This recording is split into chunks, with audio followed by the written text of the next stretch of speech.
Diamant Golf Cup, pozostávajúci z 3 turnajov, pokračoval podujatím v Bernolákove. V tamojšom golfovom areáli si v 3 disciplínach zmerali sily profíci aj amatéri. Akcia má aj charitatívny rozmer. Výnos podujatia pôjde na zlepšenie podmienok detí v detských domovoch. Hráči súťažia v 3 kategóriách. Muži s handicapom menším ako 28, nad 28 a ženy bez rozdielu handicapu. V rezorte Black River bola najúspešnejšou ženou Marta Prieložná. Medzi mužmi Jan Masár a Šimon Buchta. To, čo je možno nové, je oveľa vyššia úroveň, oveľa širší káder hráčov a veľký záujem hráčov o náš turnaj, čo si veľmi vážime. No, v Malackách to bolo pomerne náročné, z toho dôvodu, že asi je to aj náročnejšie ihrisko a 2-krát nás prerušila búrka. Dnes sa mi hralo veľmi dobré, ihrisko príjemné, všetko OK. Chceme na ihriska pritiahnuť celé rodiny.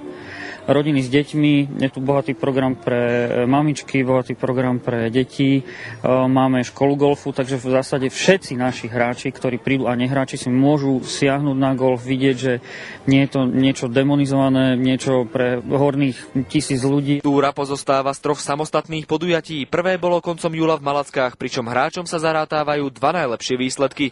Súťaž bude vyhodnotená na konci celej túry v septembri a mená víťazov poputujú na veľmi cennú trofej. Je to golfová palica, ktorá je z bieleho zlata, kombinovaná s diamantami.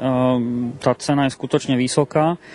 A svedčí to o tom, že ten turnaj nerobíme nejak polovičato, ale že to chceme skutočne vytvoriť ako určitú tradíciu.